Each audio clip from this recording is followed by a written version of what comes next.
Olá, você está na TV Otimista. Eu sou Erivaldo Carvalho. Este é o programa Política. Hoje vamos bater um papo com o deputado estadual Antônio Henrique, do PDT. Como foram os 6 primeiros meses da atual legislatura do Parlamento Estadual? Qual o balanço do governo Eumano de Freitas e da gestão José Sarto Nogueira? Quais os rumos do PDT no Ceará e em Fortaleza? Ainda os planos do convidado para as eleições do ano que vem. Estas e outras questões a partir de agora no programa Política.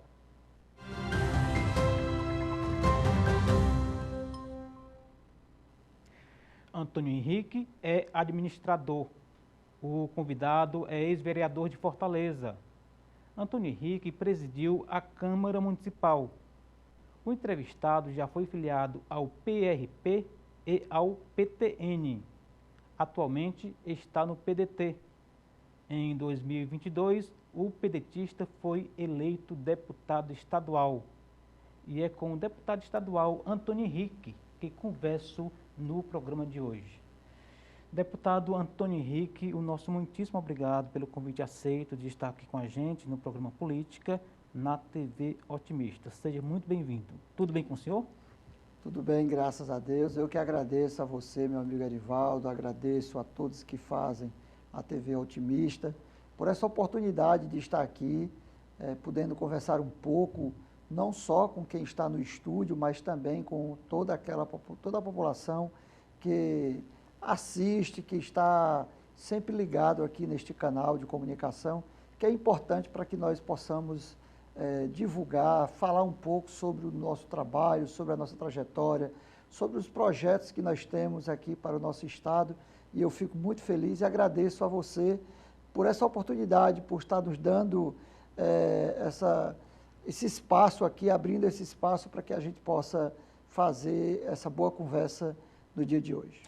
A gente que agradece, deputado, porque essa sinergia entre o homem público, a vida pública e a imprensa, ela é muito importante porque quem ganha com isso é a sociedade, né? A gente tem os espaços e os políticos, eu diria os bons políticos, né? Fazem questão de vir a público, prestar conta, dizer o que é que está fazendo, o que é que está acontecendo, fazer as leituras dos cenários. É isso que a população acredita que seja o melhor caminho, e a gente fica aqui sempre agradecido quando isso acontece. A propósito disso, estamos em julho, portanto, no recesso parlamentar. É um bom momento, né, de se olhar ali rapidamente pelo retrovisor, deputado, e fazer um balanço dos 6 primeiros meses, né, principalmente no caso do senhor, que está estreando na Assembleia Legislativa. Como foram os 6 primeiros meses, deputado? Como está sendo a experiência de deputado estadual? Erivaldo, a nossa experiência, a gente está sempre aprendendo, mas acredito que podemos ensinar um pouco daquilo que nós também temos para transmitir. Eu já vinha de uma experiência do Legislativo Municipal, fui vereador de Fortaleza por 4 mandatos, presidi a Câmara Municipal por 2 mandatos consecutivos e o povo de Fortaleza e de todo o estado do Ceará me deram essa oportunidade para hoje representá-lo na Assembleia Legislativa. Com relação ao trabalho parlamentar, acredito que a gente já tinha essa experiência, porque não é muito diferente daquilo que a gente já fazia na Câmara Municipal de Fortaleza, que é a 5ª capital do país. Agora, se não me falha a memória, depois desse censo passou a ser a 4ª capital. Isso. E então, assim, é um parlamento muito dinâmico, muito atuante, e que a gente traz essa experiência. Agora a gente está na Assembleia, convivendo ao lado de vários colegas, pessoas que têm uma militância política, alguns deles regionalizados, outros que têm umas bandeiras muito fortes em uma área específica, e eu estou lá para também dar a nossa contribuição. Então foram 6 meses de muito trabalho, nós temos muitas coisas aí para apresentar durante esses 6 meses, sempre ali buscando ouvir a população Sim. e ser o porta-voz dessa população ali naquela casa, usando a tribuna, usando os mecanismos que nós temos como deputado, através de requerimentos, através de projetos, através de realização de audiências públicas, que a gente protocolou algumas, e esperamos que a gente possa avançar cada vez mais nos próximos meses. Foram 6 meses, mesmo com toda a experiência, como eu falei, do Legislativo, mas a gente está ali chegando em uma nova casa, precisando aprender um pouco mais sobre regimento, sobre as normas, para poder construir um bom mandato e mostrar para o povo verdadeiramente o nosso compromisso que nós assumimos com ele. Muito bem, deputado. A Câmara Municipal, obviamente, que o seu objeto é a cidade de Fortaleza, quando muito, alguns problemas comuns, né, a outras cidades da região metropolitana. Já a Assembleia Legislativa, obviamente, também tem o Estado como o mote, como um objeto, né? Mas a gente observa, deputado, que muitas questões de Fortaleza acabam sendo pauta na Assembleia, né? Exato. Obviamente, porque Fortaleza está no estado do Ceará, mas assim, existe um ponto de equilíbrio a ser buscado, a Assembleia discute muito Fortaleza e pouco Ceará. Qual é a avaliação do senhor pela experiência que tem como presidente da Câmara, ex-presidente da Câmara e agora como deputado estadual? Como que se dá essa relação de foco, né, entre vereadores e deputados estaduais? Olha, a Assembleia, ela discute todo o Estado, e como você falou, Fortaleza está dentro do Estado do Ceará, é a capital do Estado, então não tem como deixar de discutir os problemas de Fortaleza na Assembleia, Sim. mesmo que exista a Câmara Municipal, que trata especificamente do município, e essa pauta, com certeza, é bem mais intensa na Câmara Municipal. Mas eu posso aqui citar pelo menos 2 exemplos, e um mais forte ainda, de que a discussão na Assembleia se torna, às vezes, até mais acalorada pela questão com relação à Fortaleza, que é a questão da saúde. Então, assim, quando você entra no tema saúde, um exemplo, Fortaleza vem para a discussão, tendo em vista que nós temos uma relação muito forte com o interior e precisa fazer essa ligação, esse atendimento a nível estadual e a nível municipal. Sabemos que há as competências para cada um desses poderes, né, a nível de prefeito e governo, aqueles que é mais de responsabilidade do município, aqueles que é de responsabilidade do Estado. Sim. No entanto, Fortaleza termina sendo um tema muito forte quando você fala de saúde. E aí vemos também educação, transporte, enfim, é um lugar que a gente nunca vai deixar de discutir. Fortaleza, assim como alguns deputados que têm um certo afinidade, reduto eleitoral mais forte no interior, termina também discutindo algumas cidades, algumas localidades, mais do que outras, porque é a região que ele ali representa, que ele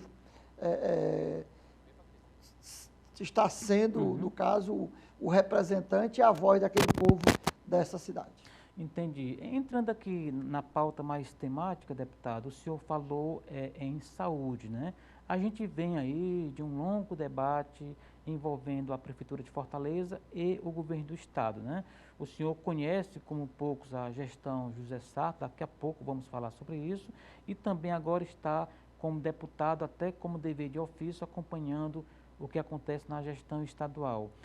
Fale um pouco para a gente desse embate, digamos assim, se o termo correto foi esse, né, entre a Prefeitura de Fortaleza e o governo do Estado em relação à saúde pública.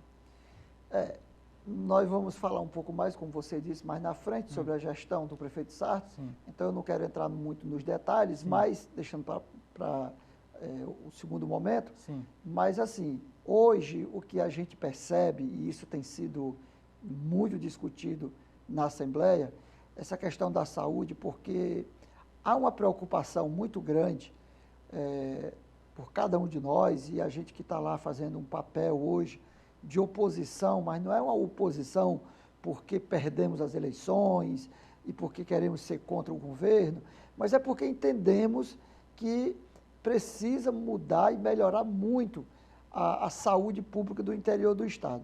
Como a saúde pública do interior não é bem assistida, termina acarretando, sobrecarregando, sufocando aqui a nossa capital.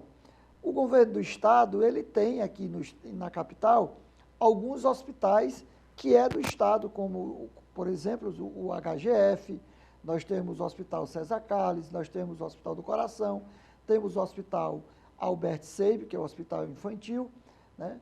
E esses hospitais, eles não dão o suporte necessário para atender quem vem do interior e também quem é da capital.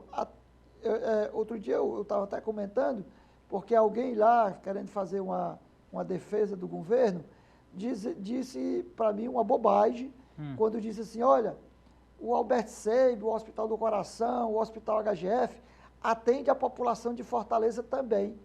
Claro, Fortaleza é Ceará.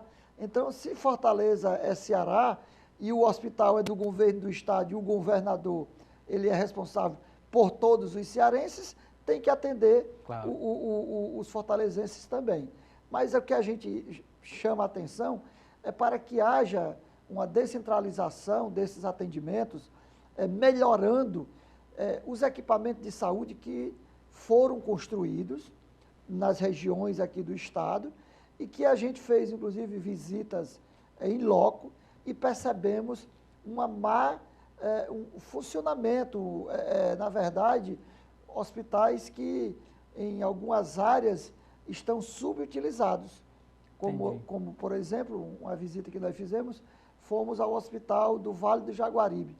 E esse hospital, nós subimos no elevador, paramos em um andar, se não me falha a memória, o quarto andar do hospital, todo montado, todo equipado, com camas, com tudo, mas simplesmente fechado, porque falta profissionais, enfim.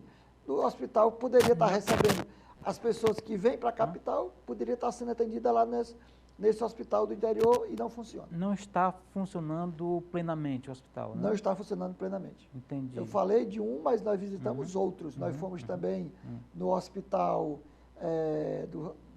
da região ali do Sertão Central, em Quixeramobim.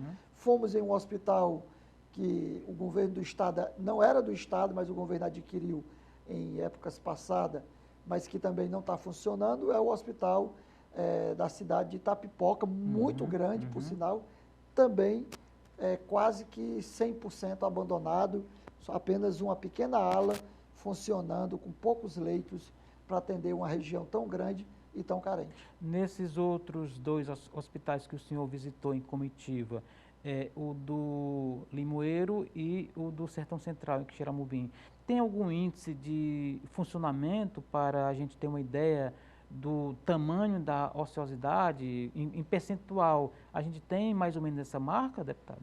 Olha, o hospital de Limoeiro, o diretor do hospital, a pessoa que nos atendeu lá, muito gente boa, recepcionou muito bem, mas assim, deixou muito claro que lá ele está funcionando em média com 30%, 35%, 40% da sua capacidade. Em torno de um terço ali, então, né? Para completar 100%, está faltando ainda, se a gente arredondar para 40%, ainda tem 60% do hospital ocioso, né?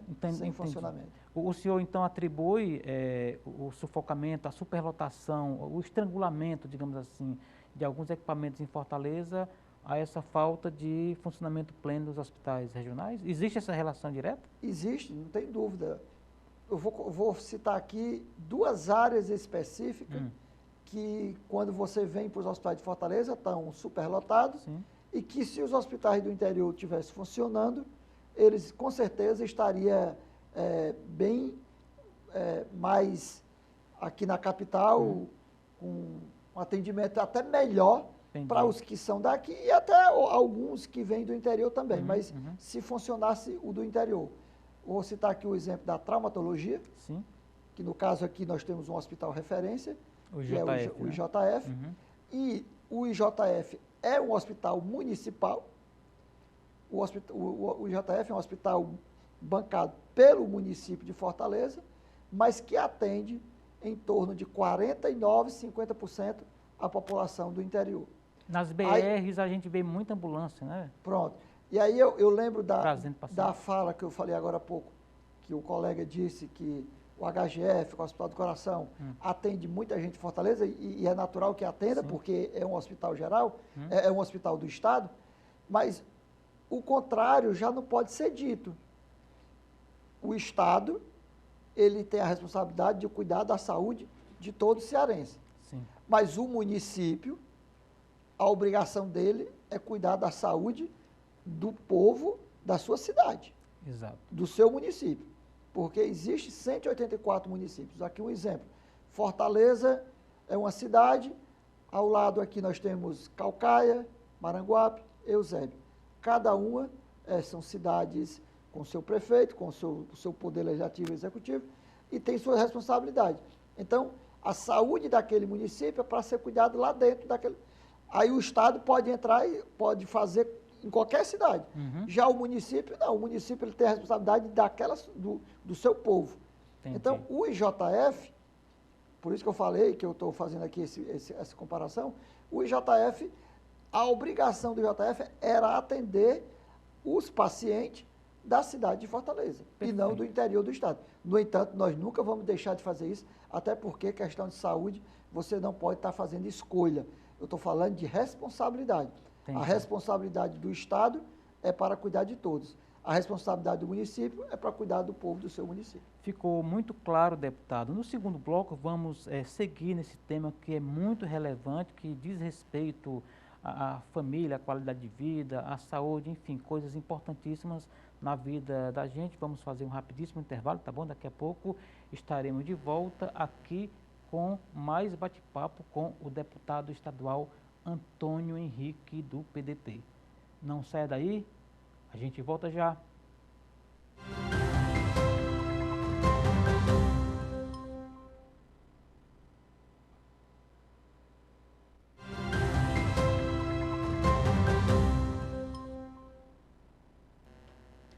Estamos de volta para o segundo bloco do programa Política de hoje.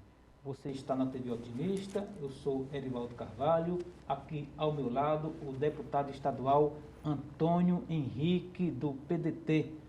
A gente também encontra o deputado estadual Antônio Henrique nas redes sociais. Como é que o interessado faz para lhe encontrar na internet, deputado? É muito fácil, é só me seguir, @AntônioHenrique.oficial. Não tem deputado não, é só @AntônioHenrique.oficial. Aí você vai me seguir tanto no Instagram como no Facebook. São as 2 maiores redes que a gente utiliza. E lá tem todo o nosso dia a dia, o nosso trabalho. 99% só trabalho, eu deixo aí 0,1% para uma vez ou outra colocar alguma coisa pessoal, mas utilizo muito mais para o trabalho. As redes sociais têm ajudado o senhor nessa luta política, deputado? Tem. As redes sociais, ela faz um papel muito importante para que a população possa nos acompanhar, ver o nosso dia a dia, e a gente está sempre lá pautando, colocando as ações, os discursos que a gente realiza na Assembleia, mas também as visitas que a gente faz nas ruas, nos bairros, nas cidades. Então, assim, quando você usa as redes sociais, você está prestando conta com a população em todos os lugares, e aí a gente foge, inclusive, do Estado, pessoas de outros estados também nos acompanham, mas o objetivo maior é que a população do Ceará possa nos ter a certeza daquilo que nós estamos fazendo, né? Então, Entendi. é uma ferramenta muito importante. Perfeito. O deputado, no primeiro bloco havíamos falado sobre a situação da saúde, o senhor contextualizou a situação de alguns hospitais regionais que acabam sufocando Fortaleza, etc. Nós estamos falando, portanto, de financiamento também, financiamento da saúde pública, porque assim, nós temos hoje grupos políticos distintos, né, na prefeitura e no governo do estado, e isso, a meu ver, tem impactado lá na ponta o atendimento, né? Qual seria a ponte, qual seria o caminho para que essa situação fosse amenizada? O governo do estado, por exemplo, colocando aporte financeiro na prefeitura, seria uma saída, por exemplo? Olha, é muito importante que quando o governante assume o mandato, que senta na cadeira, ele saiba que ele está para atender a população de uma forma geral, sem olhar a cor do partido, a sigla partidária, porque a população não quer saber se o governador é de um partido, se o prefeito é do outro, o presidente é de outro. Ele quer saber se ele tem o atendimento, se ele é atendido dentro da sua necessidade. Como nós estávamos falando agora há pouco, no outro bloco, falando sobre saúde, nós falamos sobre os hospitais aqui de Fortaleza, e eu falava sobre a traumatologia, que é o IJF, que atende 49% da população que vem do interior, mesmo sendo um hospital municipal, que tem a responsabilidade do prefeito da cidade, mas o prefeito não deixa de atender as pessoas que vêm do interior. Agora, no entanto, para que você atenda, você precisa ter recursos. O município, ele tem suas receitas, mas as suas receitas é exatamente para cuidar dos seus. Se você abre as portas para atender outras pessoas que vêm de outras cidades, e aí o dinheiro não vai dar. Mas, de qualquer maneira, se você tem a estrutura física, se você tem os profissionais que pode fazer isso, mas que precisa de recurso para poder aumentar essas equipes e o material que se usa, é necessário que o governo do estado, nesse caso, coloque dentro do hospital, porque não é proibido, através de convênio, em parcerias, você pode ajudar. Então, a gente sempre está batendo nessa tecla, porque, infelizmente, o suporte que o governo do estado dá para a prefeitura é quase que insignificante para o tamanho do atendimento que o município presta para as pessoas do interior. Então, essa questão financeira, não tenho dúvida que ela é muito necessária, e aí o governo precisa juntar-se às prefeituras, assim como o governo federal deve enviar mais recursos para que os municípios possam tratar bem das pessoas que moram nas cidades. É muito importante a gente dizer que Estado e União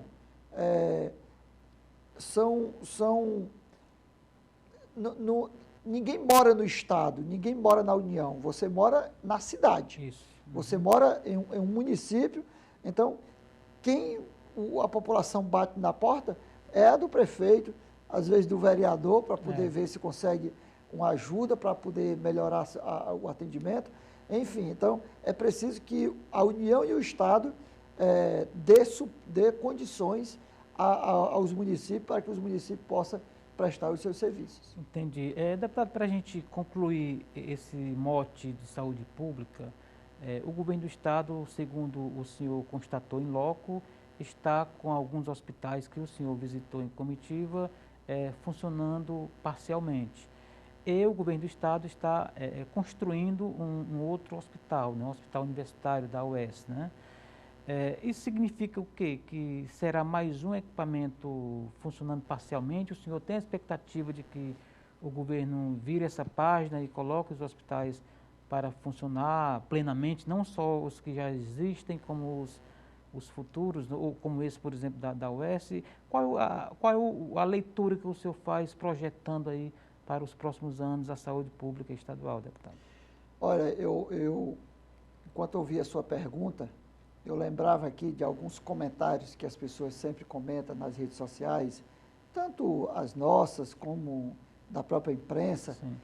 quando você fala em construir hospital, construir novos equipamentos, e aí tem aquelas pessoas que realmente têm acompanhado de perto e sofrem pela falta do serviço, diz assim, para que mais um hospital, para que mais uma policlínica, para que mais isso, para que mais aquilo, se não funciona, se não tem médico. Eu nunca fui contra e jamais serei contra a construção de um equipamento de saúde. Qualquer equipamento, seja na saúde, educação, enfim, que preste serviço para a população. No entanto, eu sou obrigado a concordar com a população Entendi. quando ela realmente se depara com um equipamento construído, muito bonito, mas que não tem o funcionamento, que não atende às suas necessidades. Então, o hospital que está sendo construído, o hospital universitário aqui da UES, eu fico feliz em que o governo esteja construindo esse grande equipamento, esse hospital. Agora, de fato, ele precisa ser construído e precisa colocar para funcionar. Entendi. Porque se for para ficar atendendo, ou às vezes até substituindo, eu vou falar algo aqui que eu não tenho muita certeza, até porque eu não me lembro de quem me comentou isso, mas alguém me falou, e aí essa informação não é uma informação concreta, porque eu precisava da prova, mas alguém falou que o hospital universitário vai receber os pacientes lá do César Calles, que fica ali no centro, na Avenida Tristão Gonçalves, né? Imperador. Então, se for para tirar o paciente, os médicos e os profissionais daquele hospital para ir para o outro, então você não está fazendo muita coisa, você está apenas deslocando o funcionamento. Então, é importante que o hospital seja construído e que o Hospital César Calles continue funcionando, que o hospital universitário seja mais um para atender, enfim, venha ampliar a rede de atendimento à saúde das pessoas do nosso estado. Se for para só deslocar de um lugar para o outro, termina trocando, vamos dizer assim, 6 por meia dúzia. Eu queria só terminar, Pois não.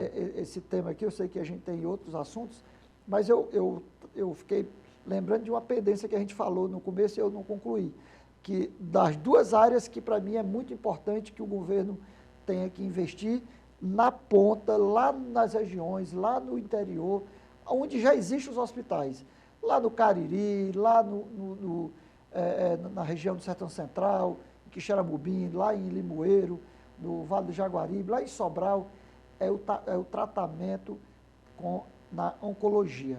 Pessoas que são acometidas do câncer, uma doença que a gente sabe que só a notícia do diagnóstico dos exames, quando você recebe e o médico já diz, abala a família já toda. abala a família. E aí ela começa a correr atrás do tratamento, e o tratamento é doloroso. Eu falo isso porque minha mãe foi vítima de uma doença dessa. Quantas vezes a gente levava ela ao hospital para fazer o tratamento e ela vinha debilitada em um carro, com certo conforto, porque a gente levava no carro particular. Agora você imagine uma pessoa sair lá do interior, lá de Quixadá, lá de Xeramobim, enfim, lá de Itapipoca, à noite, para chegar aqui de manhã, num carro da prefeitura, um carro que talvez não tenha conforto adequado para essa viagem, chegar aqui pela manhã, enfrentar um tratamento de quimioterapia e depois voltar para a sua cidade debilitada, porque o tratamento é agressivo, o tratamento realmente deixa a pessoa muito debilitada, fazendo esse percurso todo. E aí, sobrecarrega os hospitais de Fortaleza, ainda assim maltrata esse paciente que veio de tão longe. Então, por que esse tratamento não é feito lá na base? Por que a prefeitura fechou o CRIO, que é um centro de referência desse tratamento? Pois é, na verdade, a informação, ela talvez tenha sido um pouco distorcida. Fortaleza não fechou o CRIO. Nós conversamos com o secretário de saúde do município de Fortaleza, doutor Galeno, e ele disse, olha, o que nós acordamos no nosso contrato, nosso convênio de janeiro, até hoje, está sendo cumprido. Ele não podia era aumentar o tratamento de pessoas... Mas foi reduzido o tratamento? Não, não foi reduzido. É porque, na verdade, essa doença, ela só aumenta. Então, assim, quem vinha fazendo o tratamento, continua fazendo o tratamento. Certo. Agora, todo dia surge caso... A fila aumenta, A né? fila aumenta. E o contrato que tem entre a prefeitura e o CRIO não dava para atender os novos pacientes, a não ser aqueles que já estavam em tratamento. Entendi. Né? E aí, como eu disse, a maioria dessas pessoas vem do interior do estado. Então, o CRIO não abriu novos leitos para o tratamento por conta de falta de recurso financeiro. Então, o município, só para você ter uma ideia, esse tratamento é um tratamento que deve ser custeado pelo governo federal. E o governo federal, que é um tratamento de alta complexidade. E muito caro. Né? E muito caro. Então, esse recurso tem que vir do governo federal, obrigatoriamente. O governo manda para Fortaleza 100 milhões de reais ano. Fortaleza paga 160 milhões ano. Então, Fortaleza usa do seu cofre, do seu tesouro, 60 milhões para atender pacientes da capital e do interior. E aí vem a pergunta, e o Estado? Não é responsabilidade dele? Não, é do governo federal. Mas também não é da prefeitura. E a prefeitura paga 60 milhões. Por que o Estado não repassa também recursos, já que o CRIO está lá, pode atender esse povo do interior? Se não abre no interior, que dê o suporte aqui à capital para atender. Entendi. Agora, a minha sugestão é que, no lugar de aumentar os atendimentos em Fortaleza, que abra os atendimentos no interior, porque lá no interior as pessoas precisam ter esse tratamento mais perto de sua casa. Inclusive, deputado, salvo engano, foi a justificativa para a construção dos hospitais regionais, né, para segurar, digamos assim, atender os pacientes no próprio interior do estado, né? Foi assim que foi apresentado o projeto quando foi pensada a construção desses hospitais. Entendi. Deputado, estamos no final desse segundo bloco, mas gostaria de já adiantar o nosso próximo ponto, que é a situação financeira do Estado, justamente porque estamos falando de uma área que é muito cara, governante algum gostaria de ter seus equipamentos funcionando pela metade, portanto, estamos falando de dinheiro, de orçamento público. O senhor, como deputado estadual, acompanha de perto o orçamento do Estado, e aí eu queria saber, nesse mote da falta de recursos, digamos assim, como que estão as finanças do Estado do Ceará. A gente começa aqui o assunto e no terceiro bloco a gente complementa. Por favor. Olha, eu tenho acompanhado muito essas discussões lá na Assembleia e, assim, eu não tenho os números oficiais, mas pelo que a gente percebe, o Estado não está bem financeiramente. A gente começa a perceber isso quando a lei obriga que o Estado e os municípios repasse os reajustes dos seus servidores no início do ano, e nós viemos aprovar que não foi um reajuste, foi apenas uma reposição da inflação do ano anterior, praticamente agora no final do semestre, ainda parcelado, parte agora em julho, agosto, não me falha a memória, e outra parte no final do ano. Então, assim, isso já mostra que o Estado... É um sinal que o Estado não está com condições bem para poder manter esse Estado funcionando. Entendi. Vamos retomar o assunto, como falei no próximo bloco. Vamos finalizar esse, deixando mais uma vez, deputado, para quem não anotou da primeira vez, como é que faz para lhe encontrar nas redes sociais? Muito fácil. É só ir no Instagram, no Facebook e me seguir através do @AntônioHenrique.oficial. Muito bem, deputado, vamos fazer mais um rapidíssimo intervalo aqui. Daqui a pouco, o terceiro e último bloco com o deputado estadual Antônio Henrique, do PDT. Não saia daí, a gente volta já.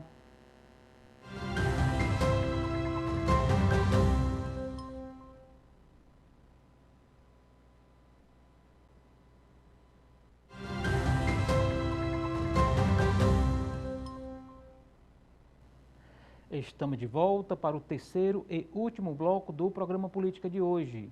Você está na TV Otimista? Eu sou Erivaldo Carvalho. Aqui ao meu lado, o deputado estadual Antônio Henrique, do PDT. A gente havia saído para o intervalo, deputado, quando falávamos das contas do governo, né? O senhor disse que há sinais de preocupação, temos aí alguns gargalos já aparecendo, e que o governo vem tocando à medida que dá. Gostaria de devolver a palavra ao senhor para o senhor concluir essa parte que é muito importante. Pois é, eu estava falando sobre a nossa preocupação, inclusive citei aqui o exemplo da reposição salarial dos servidores, que foi parcelado em 2 parcelas, agora no meio do ano e a outra no final do ano.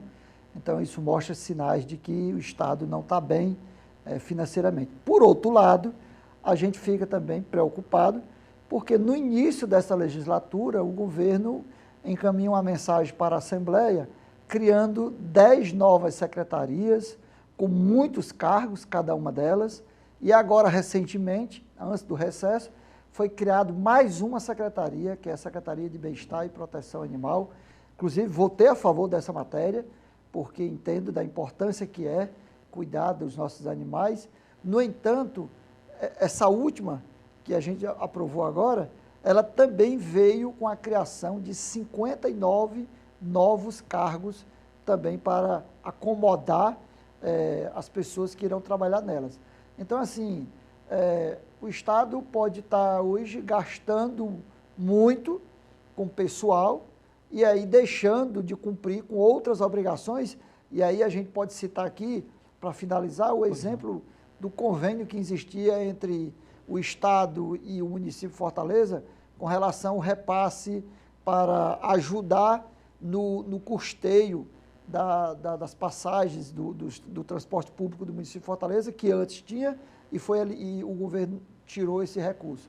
Nós tínhamos também uma parceria com o Estado, que era para o programa Mulheres Guerreiras, um programa muito importante na geração de emprego e renda das famílias fortalezenses, que o Estado também tinha esse convênio até o final do ano, e esse ano também não repassa mais. Enfim, talvez seja por esses motivos, porque precisa de dinheiro para poder pagar toda essa nova folha que foi criada através dessas mensagens que foram aprovadas, com o nosso voto contrário. A única que eu votei a favor foi a da Secretaria de Bem-Estar e Proteção Animal, porque as outras 10 foram no começo do ano, nós votamos contra, assim como também votamos contra o aumento do ICMS de 18% para 20%.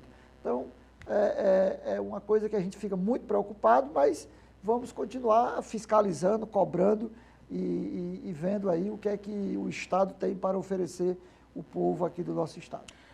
Deputado, ficou claro esse ponto até aqui, e rapidamente o senhor citou aí alguns repasses, algumas parcerias com a Prefeitura de Fortaleza que deixaram de existir. E aí eu pego aqui o mote para lhe perguntar como está a gestão José Sarto. Olha, eu tenho acompanhado bem de perto, não de hoje, mas antes de ser eleito deputado, até porque eu era vereador, e o Sarto foi eleito prefeito em 2020, eu fui reeleito vereador na época, e já vinha acompanhando a gestão do ex-prefeito Roberto Cláudio, mas falando do prefeito Sarto, a gente tem visto muita coisa acontecer na nossa cidade. Na área da educação, na área da saúde, na área da mobilidade urbana, da infraestrutura. E aí eu como ex-vereador e deputado, com uma votação muito grande à capital, foram 53.210 votos só em Fortaleza, eu estou sempre acompanhando o dia a dia dessa cidade, acompanhando o prefeito nas ordens de serviços, nas inaugurações de equipamentos, e a gente tem visto realmente um grande avanço. Se eu poderia, aproveitando aqui, já que você me deu essa oportunidade, falar aqui da educação. Hoje, Fortaleza, na gestão do prefeito Sarto, ele já entregou 28 centros de educação infantil novos, e tem projeto ainda em execução até o final do seu governo, que é o dia 31 de dezembro de 2024, construir mais 22 para fechar 50, são as creches, né? Sim, sim. Hoje a gente chama de centro de educação infantil, inclusive, com berçário para criança recém-nascida de 6 meses, já são recebidas nesses equipamentos. Escola de tempo integral, que é uma coisa que deixa as famílias com mais tranquilidade, além de oferecer uma melhor educação para os jovens, dá uma segurança para as famílias poderem trabalhar, saber onde seus filhos estão, sem aquela preocupação com relação à segurança e à própria alimentação, porque eles passam o dia todo na escola tendo alimentação e uma educação de qualidade. Nós vamos agora para a área da saúde. O prefeito Sarto está trabalhando na recuperação e reforma de mais de 90 postos de saúde e ampliando os postos, construindo mais 18 novos postos de saúde na periferia de Fortaleza, inclusive aqui citando um que é uma conquista do nosso mandato junto com o prefeito, lá no Planalto Vitória, que é um posto de saúde que está sendo construído do zero, que não tinha, e agora vai ter esse posto de saúde para atender as famílias. Reformando os hospitais, ele entregou o Gonzaguinha do José Walter, um hospital que foi construído, um novo hospital, inclusive o terreno era grande, o velho funcionava para uma rua e o novo foi construído com a frente para outra rua, para não mexer no velho sem parar o funcionamento. Está reformando e deixando um hospital muito bacana, muito bonito mesmo, que é o Frotinha da Messejana, e também construindo um novo Gonzaguinha na Messejana. E assim, nós temos muitas conquistas, saindo da educação e da saúde, indo para a questão de infraestrutura. Eu não sei se você conhece, você anda muito nessa periferia. Talvez para quem mora aqui na Aldeota, para quem mora nesses bairros mais nobres de Fortaleza, vê a cidade muito bonita, muito bem organizada, pavimentada, sinalizada, mas eu queria que as pessoas conhecessem também um pouco da periferia de Fortaleza. Só que hoje, se você for lá, você já não vai ver aquela periferia de antes. Você vai ver uma nova periferia que talvez nem lhe surpreenda mais, talvez surpreenda muito quem vive nessa periferia. É uma periferia que a população caminhava pisando na lama, literalmente. Abria a porta da sala para ir para o trabalho, para ir para a escola, para ir para algum lugar, não tinha um lugar para colocar o pé, porque o esgoto passava na porta, em época de chuva a coisa piorava mais ainda, e agora essa periferia está sendo toda assistida pelo prefeito Sarto, com a implantação de esgoto, a implantação de drenagem para as ruas que precisam escoar as águas da chuva, com calçadas padronizadas, com piso intertravado, o mesmo piso que foi utilizado aqui e agora está sendo feito na Praia de Iracema, mas a beira-mar toda já foi entregue, o piso ali, aquele piso intertravado, e a gente sabe que quem mora na beira-mar são pessoas que têm um poder aquisitivo melhor, pessoas ricas, e outros são os turistas que vêm conhecer Fortaleza, que é uma cidade muito boa para se passear, né, para os turistas virem para cá. Inclusive, melhorando mais ainda a renda, né, da nossa cidade. Mas, de fato, nessa área, praticamente as pessoas mais simples, os pobres, não andam. Agora, só para eu pegar aqui a mensagem que o senhor está querendo deixar, alguns filiados ao partido do prefeito, ao partido do senhor, o PDT, não necessariamente aliado, por isso que eu estou dizendo filiado ao partido, alguns chegaram a dizer que o prefeito Sarto deveria investir mais na periferia, ou seja, dando a entender que só a área nobre recebia benefício. Essa crítica, ela faz sentido, deputado? Olha, quem começou acompanhando aqui essa minha fala já tem uma resposta, isso, né? Eu sei que você está querendo que eu deixe mais claro. Isso. Não existe essa informação, esse pensamento que alguém colocou aí. Não, de fato, essa pessoa não está andando na periferia de Fortaleza. Entendi. E aí, Arivaldo, eu assim, com muito orgulho eu falo para você, além de ser um representante do povo do nosso estado, de hoje ser um parlamentar, eu moro na periferia. Eu digo isso com orgulho porque é o lugar que me surgiu, que é um lugar que Ele viu nascer, né? que me viu nascer, um lugar que eu me coloquei à disposição dessa população para que eu fosse seu representante antes na Câmara e hoje na Assembleia. E aí eu estou vendo a transformação dessa periferia. Entendi. Eu conheço a periferia do antes e agora do presente e com certeza terá um futuro bem melhor ainda. O prefeito Sarto é pré-candidato à reeleição, deputado? Olha, pré-candidato com certeza sim, porque ele está no primeiro mandato. Sim. A lei permite? A lei permite uma reeleição e não tem motivo para que ele... Condições partidárias tem o prefeito? Dentro do partido do PDT, que é o nosso partido, já foi inclusive declarado por várias vezes pelo presidente municipal, que é o ex-prefeito Alberto Cláudio, pelo o presidente hoje licenciado estadual, André Figueiredo, que eu digo licenciado porque ele se licenciou, mas ele continua sendo o presidente estadual de licença, também declara que o apoio que o Sarto vai, a não ser que ele mesmo não queira. Mas ele tem seu apoio para disputar um segundo mandato, né? Se ele tem o meu apoio? Sim. Com certeza. Nós o apoiamos porque tem aquele ditado que time que se ganha não se mexe. Time que está ganhando não se mexe. E eu estou vendo os avanços da cidade. Eu falo isso porque eu estou acompanhando o dia a dia dessa cidade. A propósito de acompanhar o dia a dia da cidade, deputado, o senhor sempre é visto, eu vejo nas redes sociais, né, testemunhando inauguração de obras, ou então colocando ali como que era aquele cenário e dizendo como que está sendo transformado. Ou seja, o senhor é um andarilho, né, pelos bairros da cidade, né? Eu não posso me afastar do povo. Como eu disse agora, eu moro na periferia e para mim é um prazer muito grande estar ao lado dessas pessoas. E para mim, como homem público, não existe uma coisa mais prazerosa do que você ouvir as pessoas e ver os problemas da cidade e tentar encontrar soluções para ela. E quando você me vê, às vezes só, às vezes acompanhado com o prefeito, às vezes dando ordem de serviço, às vezes inaugurando, é porque de fato aquilo dali é o resultado do nosso trabalho, do nosso dia a dia.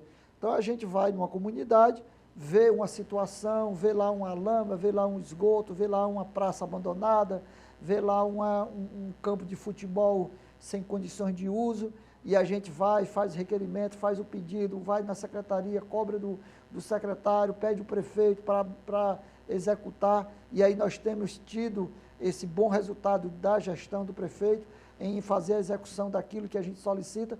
Então, é muito prazeroso você voltar e ali, depois de cobrar, depois de registrar o seu pedido, agora ver a concretização daquele projeto, daquela solicitação que foi feita há dias, há meses, às vezes até um pouco de mais tempo, sendo entregue à população.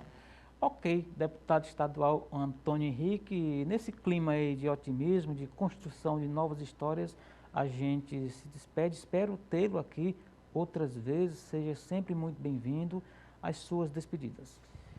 Mais uma vez, como eu falei no início, quero agradecer essa oportunidade que esse veículo de comunicação, TV Otimista, a todo o grupo Otimista, está nos dando para poder a gente conversar um pouco, falar um pouco sobre o nosso trabalho, falar um pouco do nosso dia a dia e dizer que eu estarei sempre pronto para ouvir, gosto muito de ouvir as pessoas e dentro daquilo que a gente escuta, a gente construir projetos, construir coisas boas para a nossa população.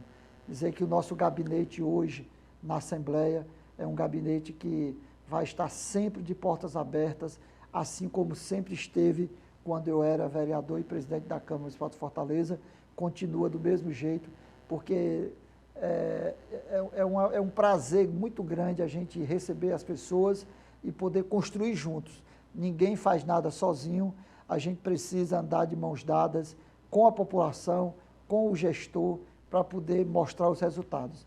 Então, serei sempre a sua voz na Assembleia Legislativa, quando tiver alguma coisa que vocês queiram que a gente fale, pode nos procurar que nós estaremos lá sendo a sua voz para encontrar soluções para os problemas que nós enfrentamos no nosso dia a dia. E quem chegar na Assembleia procura qual gabinete, qual número? Gabinete 503. 503. Pode procurar 503, né? 503. Uhum. E as redes sociais, deputado? @AntônioHenrique.oficial. Muito bem, deputado, muito obrigado mais uma vez, boa sorte aí na caminhada, parabéns pelo trabalho, a gente se vê. Obrigado. E assim a gente chega ao final da edição de hoje do programa Política. A todos o nosso muito obrigado pela companhia. Até o nosso próximo encontro. Forte abraço.